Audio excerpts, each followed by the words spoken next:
വിദേശകാര്യ വിദഗ്ധൻ Shri PJ Vincent നമ്മളൊപ്പം ചേരുന്നു. സർ, ഇന്ന് ഒരു ഒക്ടോബർ 2 അഥവാ അഹിംസയുടെ ദിനമാണ്, അന്താരാഷ്ട്ര അഹിംസാ ദിനമാണ്. പക്ഷേ നമുക്ക് ഈ ദിവസത്തിൽ അതുമായി ബന്ധപ്പെട്ട വാർത്തകളല്ല, അതിന് നേരെ വിപരീതമായ വാർത്തകളാണ് പങ്കുവയ്ക്കാനുള്ളത്. ഈ പശ്ചിമേഷ്യയിലെ സാഹചര്യം വളരെ കലുഷിതമായി മുന്നോട്ട് പോയി അത് വലിയൊരു യുദ്ധത്തിലേക്കാണോ നീങ്ങുന്നത്? സർ, എല്ലാവർക്കും ഗാന്ധി ജയന്തി ആശംസകൾ. പശ്ചിമേഷ്യയിലെ യുദ്ധം തുടങ്ങി അതിന്റെ മൂർധന്യാവസ്ഥയിലേക്ക് കാര്യങ്ങൾ നീങ്ങുകയാണ്. ഇപ്പോൾ ഇറാനുമായിട്ട് നേരിട്ട് ഏറ്റുമുട്ടുന്ന നിലയിലേക്ക് കാര്യങ്ങൾ വളർന്നു. അമേരിക്ക യുദ്ധത്തിൽ ഇടപെടാനുള്ള സാധ്യതയുണ്ട്. ലെബനീസ് ആർമി ആണെങ്കിൽ കരയുദ്ധം ആരംഭിച്ച ഉടനെ തന്നെ 5 കിലോമീറ്ററിനുള്ളിലേക്ക് മാറി അഡ്വാൻസിങ് IDF ഈ ഇസ്രായേലി ഡിഫൻസ് ഫോഴ്സുമായിട്ട് ഞങ്ങൾക്ക് നേരിട്ടൊരു കൺഫ്രണ്ടേഷൻ ഇല്ല എന്നുള്ള നിലപാടാണ് ലെബനീസ് ആർമി സ്വീകരിച്ചിട്ടുള്ളത്.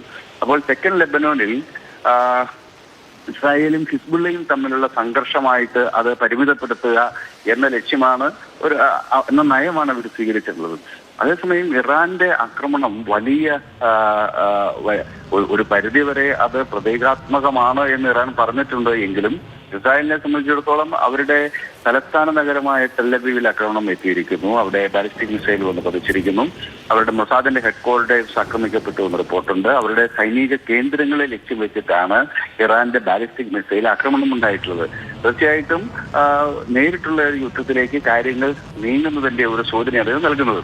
ഇവിടെ ഇറാനുമായി ഇസ്രായേൽ യുദ്ധം ചെയ്യുന്നു എന്ന് പറഞ്ഞാൽ അതിനർത്ഥം ഇറാൻ ഇസ്രായേൽ യുദ്ധം ആയിരിക്കില്ല എന്നതാണ് പ്രധാനം. കാരണം പശ്ചിമേഷ്യയിൽ ഉടനീളം ഇറാന് പ്രോക്സികളുണ്ട്. മാത്രവുമല്ല ഷിയ രാഷ്ട്രങ്ങളായിട്ടുള്ള ഇറാഖ്, സിറിയ ഈ 3 രാജ്യങ്ങളുടെ പിന്തുണ ഇറാനുണ്ട്. അതിന് കൂടെ യമൻ കേന്ദ്രീകരിച്ച് പ്രവർത്തിക്കുന്ന ഹൂത്തികൾ, അതുപോലെ തെക്കൻ ലെബനൻ പൂർണ്ണമായി കൈപ്പിടിയിൽ ഒതുക്കി ലെബനൻ എന്ന രാജ്യത്തെ തന്നെ ഒരു പരിധിവരെ നിയന്ത്രിക്കുന്ന സ്റ്റേറ്റ് വിതിൻ എ സ്റ്റേറ്റ് എന്നറിയപ്പെടുന്ന ഹിസ്ബുള്ള അവിടെയുണ്ട്. ഇതോടൊപ്പം നൂറുകണക്കിന് ഷിയ മിലീഷ്യ ഈ മേഖലയിലൊക്കെ പ്രവർത്തിക്കുന്നുണ്ട്. അപ്പൊ ഇതെല്ലാം ചേർന്നിട്ടുള്ള ഒരു സംഘടിത ആക്രമണം ആയിരിക്കും ഇസ്രായേലിന് നേരെ ഉണ്ടാവുക. ഇസ്രായേലിന് നേരിടേണ്ടി വരുന്ന ഇവരെയൊക്കെ ആയിരിക്കും. എന്ന് പറഞ്ഞാൽ ഒരേ സമയം ഇൻസ്റ്റിറ്റ്യൂഷണലൈസ്ഡ് വാർഫെയറും ഒരേപോലെ നേരിടേണ്ടുന്ന ഒരു സാഹചര്യം ഇസ്രായേലി ഡിഫൻസ് ഫോഴ്സ് ഉണ്ടാകും എന്നുള്ളതാണ് ഈ മേഖലയുടെ ഒരു പ്രത്യേകത. ഇവിടെ തീർച്ചയായിട്ടും യുണൈറ്റഡ് സ്റ്റേറ്റ്സ് ഓഫ് അമേരിക്ക യുദ്ധത്തിൽ ഇടപെടും. ഇപ്പോൾ തന്നെ ഇറാനിൽ നിന്നുള്ള മിസൈലുകളെ പ്രതിരോധിക്കാനുള്ള നിർദ്ദേശം അമേരിക്ക നൽകി കഴിഞ്ഞിരിക്കുന്നു. കാരണം അത് അമേരിക്കയ്ക്ക് അതിൽ കച്ചവട താല്പര്യം കൂടിയുണ്ട്. കാരണം ഇസ്രായേലും അമേരിക്കയും കൂടെ ചേർന്ന് രൂപപ്പെടുത്തിയ അയൺ ഡോം മിസൈൽ പ്രതിരോധ സംവിധാനം ലോകത്തിലെ ഏറ്റവും മികച്ച മിസൈൽ പ്രതിരോധ സംവിധാനം എന്നാണ് അവർ അവകാശപ്പെടുന്നത്. റഷ്യയുടെ S-400-നേക്കാൾ മികച്ചതാണ് എന്ന വാദം അവർ ഉന്നയിച്ചിട്ടുണ്ട്. മാത്രമല്ല അമേരിക്കയുടെ വലിയ ഇൻവോൾവ്മെന്റ് അയൺ ഡോം മിസൈൽ പ്രതിരോധ സംവിധാനം രൂപപ്പെടുത്തുന്നതിലുണ്ട്.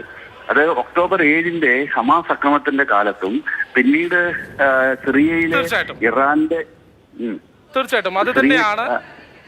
തീർച്ചയായിട്ടും സാർ പറഞ്ഞതുപോലെ തന്നെ ഇനി എന്ന് ലോകം ഉറ്റുനോക്കുന്നു. ഒരുപക്ഷെ ഇത് വലിയൊരു യുദ്ധത്തിലേക്ക് മാറാനുള്ള സാധ്യത തന്നെയാണ് നിലവിലുള്ള സാഹചര്യങ്ങളിൽ നിന്ന് നമുക്ക് വായിച്ചെടുക്കേണ്ടതും. വളരെ നന്ദി സാർ.